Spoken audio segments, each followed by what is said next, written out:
인생에서 정말 힘든 시간을 지날 때 혹시 이런 생각에 딱 사로잡혀 본 적 없으신가요? 지금 이 고난은 나를 더 강하게 단련시키려는 하나님의 훈련일까? 아니면 나를 완전히 무너뜨리려는 사탄의 함정일까? 바로 이 두 가지 질문 사이에서 마음이 혼란스러웠다면 오늘 이 시간이 바로 여러분을 위한 것입니다. 믿음의 여정에서 우리가 반드시 마주하게 되는 이 중대한 갈림길 앞에서 성경이 제시하는 명확하고도 깊이 있는 분별의 원칙들을 우리 함께 차근차근 파헤쳐 보겠습니다. 네, 바로 이 질문이 오늘 우리가 풀어갈 영적 분별의 가장 핵심적인 질문입니다. 정말 이상하게도요, 똑같은 재정적 압박, 깨어진 관계, 갑작스러운 건강의 문제를 두고도 어제는 이게 왠지 내 영적인 성장을 위한 순구한 과정처럼 느껴지다가도 오늘은 마치 내 영혼에 겨냥한 사악한 공격처럼 느껴질 때가 있습니다.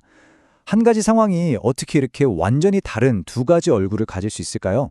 그리고 이걸 분별하는 게 왜 그렇게까지 중요할까요? 성경은 이 중요한 질문에 대해 절대 침묵하지 않습니다. 오히려 아주 선명하고도 구체적인 기준을 우리에게 가르쳐주고 있습니다.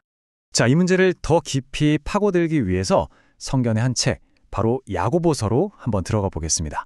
정말 놀랍게도 바로 이 한 권의 책 안에서 서로 정면으로 충돌하는 것처럼 보이는 두 구절을 마주하게 됩니다. 먼저 야고보서 1장 13절은 아주 단호하게 선언합니다. 하나님은 절대로 악에게 시험을 받지도 않으시고 친히 아무도 악으로 이끄는 시험, 즉 유혹을 하지 않으신다고 말입니다. 그런데요, 불과 몇 구절 앞인 1장 2절과 3절을 보면 완전히 다른 톤의 이야기를 합니다. 내 형제들아, 너희가 여러 가지 시험을 당하거든 온전히 기쁘게 여기라고 권면하죠. 이게 어떻게 된 일일까요? 하나님은 시험하지 않으시는 분인데 우리는 왜 시험을 당할 때 기뻐해야 하는 걸까요? 모순처럼 들리지 않으세요?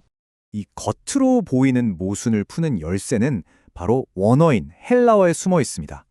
신약 성경에서 이 두 구절에 쓰인 단어는 놀랍게도 페이라스모스라는 동일한 단어입니다. 이 페이라스모스라는 단어 자체는요, 선하거나 악하다는 어떤 가치 판단도 들어있지 않은 아주 중립적인 의미의 단어입니다. 그저 어려운 상황, 역경, 시련 그 자체를 의미할 뿐이죠. 그러니까 성경이 말하는 건 우리가 겪는 상황 자체가 본질적으로 하나님의 시험이거나 사탄의 유혹이라고 정해져 있는 게 아니라는 뜻입니다. 그렇습니다. 핵심은 바로 이것입니다. 상황은 하나입니다. 그러나 그 상황 뒤에 숨겨진 목적과 의도에 따라서 그 성격이 완전히 180도 달라집니다. 생각해보세요. 하나의 칼이 요리사의 손에 들려있으면 훌륭한 요리를 만드는 도구가 되지만 강도의 손에 들리면 끔찍한 흉기가 되는 것과 똑같습니다. 마찬가지로 우리에게 닥친 고난이라는 이 하나의 상황을 누가 어떤 목적으로 사용하느냐에 따라 그것이 우리를 성장시키는 하나님의 시험이 되기도 하고 우리를 파괴하는 사탄의 유혹이 되기도 하는 것입니다. 우리는 사건 자체가 아니라 그 사건의 궁극적인 목표와 방향성을 통해서 그 정체를 분별해야만 합니다. 이 표가 그 차이를 아주 명확하게 보여주고 있죠. 먼저 목적을 한번 보십시오. 하나님의 시험의 목적은 정년, 즉 순수하게 만드는 데 있습니다. 우리의 믿음을 부숴버리는 것이 아니라 그 안에 섞인 불순물을 제거하고 더 순결하고 강하게 만들기 위한 것입니다. 반면에 사탄의 유혹의 목적은 오직 하나, 단절입니다. 우리를 죄짓게 만들어서 하나님과의 그 친밀한 관계를 끊어버리고 결국 우리 영혼을 파괴하려는 것이죠. 그 결과 방향성이 완전히 달라집니다. 하나님의 시험은 그 과정이 아무리 고통스러워도 결국 우리를 하나님께 더 가까이, 더 깊이 의지하게 만듭니다. 하지만 사탄의 유혹은 언제나 우리를 하나님에게서 더 멀리 밀어내고 원망하게 만들고 숨게 만듭니다. 하나님의 시험, 즉 시련의 목적을 가장 잘 보여주는 이미지가 바로 금을 연단하는 용광로입니다. 사도 베드로는 베드로전서 1장 7절에서 이 이미지를 통해 우리에게 정말 놀라운 위로를 줍니다. 그는 우리의 믿음이 불러 연단되는 금에 비유될 수 있다고 말합니다. 한번 상상해 보세요. 용광로의 그 뜨거운 불은 금을 파괴하기 위한 게 아니죠. 오히려 그 안에 섞인 모든 찌꺼기와 불순물을 태워 없애고 가장 순수하고 가치 있는 정금으로 만들기 위한 것입니다. 마찬가지로 하나님께서 우리 삶에 허락하시는 시련이라는 불은 우리의 믿음을 파괴하려는 것이 아니라 더 가치 있고 영광스러운 것으로 빚으시려는 그분의 깊은 사랑의 목적을 가지고 있다는 겁니다. 자, 이제 이 중요한 신학적인 원리를 우리 각자의 삶의 현장으로 한번 가져와 보겠습니다. 왜냐하면 이론은 명확하지만 실제 삶의 폭풍 한가운데서는 이걸 분별하기가 결코 쉽지 않기 때문이죠. 그래서 지금부터 성경이 우리에게 제공하는 4가지 실제적인 영적 진단 도구를 통해서 지금 내가 겪고 있는 어려움의 방향성과 그 뿌리를 한번 점검해 보도록 하겠습니다. 첫 번째 기준입니다. 지금 내가 느끼는 내적, 외적인 압박이 나를 하나님의 말씀에 대한 순종으로 이끌고 있습니까? 아니면 그럴듯한 타협으로 이끌고 있습니까? 이것은 방향성에 대한 가장 근본적인 질문이라고 할 수 있습니다. 그 압력이 나를 더 거룩하고 온전한 모습으로 밀어붙이고 있는지, 아니면 더 쉽고 편한 길, 세상적인 길을 택하도록 유혹하고 있는지 정직하게 내 마음을 들여다봐야 합니다. 하나님의 시험은 언제나 우리를 예수님께서 말씀하신 좁은 길로 부릅니다. 예를 들면 이런 거죠. 사업상 큰 손해를 볼 게 뻔하더라도 정직을 지키라고 요구합니다. 마음이 찢어질 듯 아파도 미움 대신 용서를 선택하라고 도전합니다.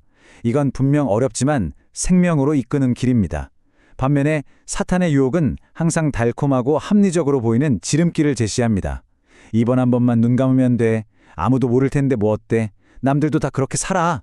라면서 작은 타협을 계속 정당화시키죠. 그러나 꼭 기록하십시오. 그 지름길의 끝은 언제나 낭떠러집니다.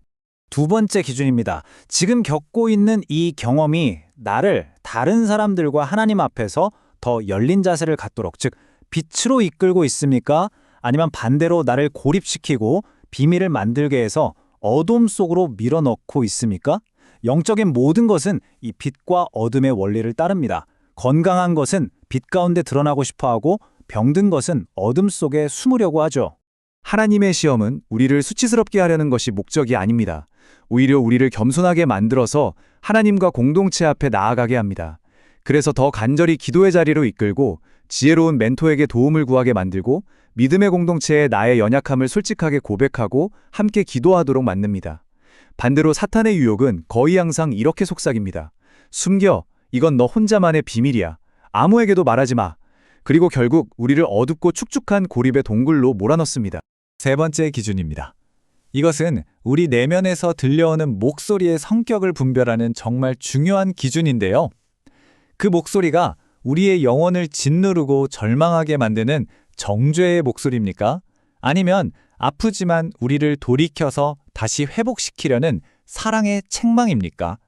이 둘의 차이는 정말 하늘과 땅 차이입니다. 이 표를 한번 보시죠. 사탄의 목소리, 즉 정죄는 우리의 실패를 붙들고 이렇게 말합니다. 거봐, 넌 역시 안 돼. 넌 실패자야. 이제 모든 게 끝났어. 이건 우리에게 실패자라는 낙인을 찍어서 다시는 일어설 수 없도록 주저앉히려는 파괴적인 목적을 가지고 있습니다. 하지만 성령님의 책망은 완전히 다릅니다. 아프지만 그 끝에 소망이 있습니다. 네가 한 그 행동은 잘못되었다. 그러나 아직 늦지 않았다. 돌아오너라. 회개하면 새로운 길이 열린다. 이렇게 말씀하시죠. 다윗이 끔찍한 죄를 지었을 때를 생각해 보세요. 하나님은 그를 정죄하여 버리지 않으시고 나단 선지자를 통해 책망하시며 시편 51편과 같은 위대한 회개를 통해 그를 회복시키셨습니다. 이것이 바로 회복으로 이끄는 책망의 진정한 목적입니다. 마지막 네 번째 기준입니다. 당장의 감정의 폭풍이 아니라 시간이 좀 흐른 뒤에 그 경험이 내 삶에 어떤 열매를 맺고 있는지를 평가하는 것입니다.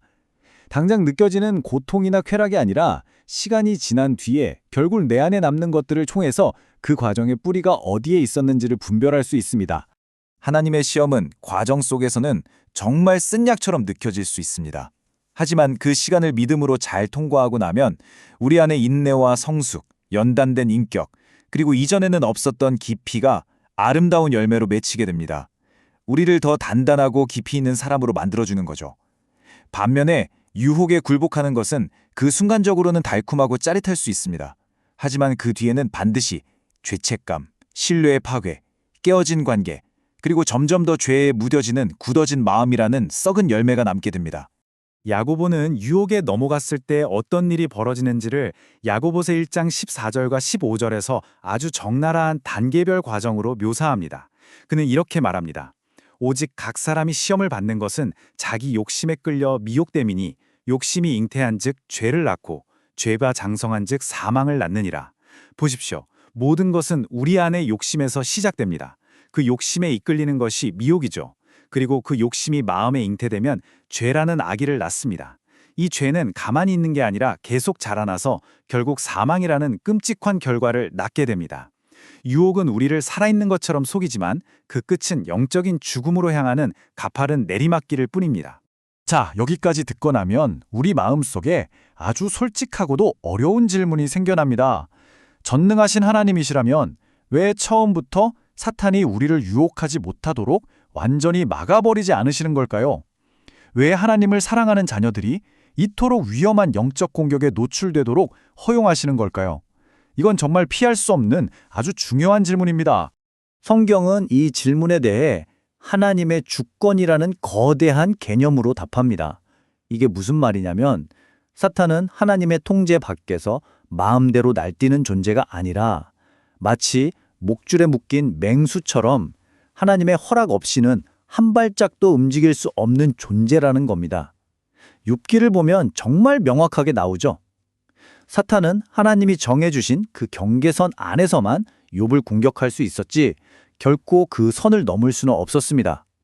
하나님은 항상 한계를 정하십니다. 그분의 더 크신 계획과 목적 안에서 제한적으로만 허용하실 뿐입니다. 더 놀랍고 은혜로운 그림은 예수님께서 베드로에게 하신 말씀에 나타납니다. 누가복음 22장 31절과 32절입니다. 십자가를 지시기 바로 직전 예수님은 이렇게 말씀하십니다. 시몬아, 시몬아, 보라 사탄이 너희를 밀가부르듯 하려고 요구하였으나 그러나 내가 너를 위해 네 믿음이 떨어지지 않기를 기도하였노니. 예수님은 사탄의 공격 자체를 막아주신 것이 아니라 그 맹렬한 공격 속에서 베드로의 믿음이 완전히 파손하지 않도록 내가 너를 위해 기도했다고 말씀하십니다. 이것이 바로 복음의 놀라운 안전장치입니다. 사탄의 공격이 허용될 때조차도 그리스도의 중보기도가 우리를 위해 이미 일하고 있으며 우리를 끝까지 붙들고 계신다는 사실입니다. 그리고 하나님은 여기서 그치지 않으시고 유혹의 순간에 직면한 우리 각자에게 아주 실제적인 약속을 주십니다. 바로 고린도전서 10장 13절의 약속이죠. 사람이 감당할 시험 밖에는 너희가 당한 것이 없나니 오직 하나님은 미쁘사 너희가 감당하지 못할 시험당함을 허락하지 아니하시고 시험당할 즈음에 또한 피할 길을 내사 너희로 능히 감당하게 하시느니라. 여기서 말하는 피할 길이라는 건 갑자기 문제가 마법처럼 뿅 하고 사라지는 게 아닙니다. 그것은 우리가 선택할 수 있는 아주 구체적이고 실제적인 행동들을 의미합니다. 예를 들어 음란한 유혹이 찾아올 때 스마트폰을 내려놓고 방을 나오는 선택, 험담과 분노가 가득한 자리를 박차고 일어나는 선택, 외로움이 죄로 이어지려고 할 때 믿음의 친구에게 전화하는 선택, 두려움이 엄습할 때 말씀 한 구절을 계속해서 되뇌는 선택, 바로 이런 것들이 하나님이 우리에게 주시는 구체적인 피할 길입니다. 그리고 우리에게는 이것을 선택할 힘이 있습니다. 자, 이제 모든 것을 종합해서 우리가 취해야 할 궁극적인 전략을 말씀드리겠습니다. 어려운 상황이 닥쳤을 때 이것은 시험일까 유혹일까라고 수동적으로 상황을 분석하고 이름 붙이는 데만 머무르지 마십시오. 대신에 우리의 초점을 능동적인 반응으로 옮겨야 합니다. 즉, 질문을 이렇게 바꾸는 겁니다. 이 상황 속에서 하나님을 기쁘시게 하고 그분께 영광 돌리는 나의 반응은 과연 무엇일까? 이 질문의 전환이 우리를 수동적인 피해자에서 능동적인 믿음의 용사로 바꿔놓습니다. 우리의 가장 위대한 모델이신 예수님께서 바로 이 방법을 완벽하게 보여주셨습니다. 광야에서 40일을 굶주리신 그 극심한 시험과 유혹 속에서 예수님은 자신의 감정이나 생각으로 맞서지 않으셨습니다. 그분은 사탄의 모든 유혹에 기록되었으되라고 선포하시며 오직 하나님의 말씀을 무기로 사용하셨습니다.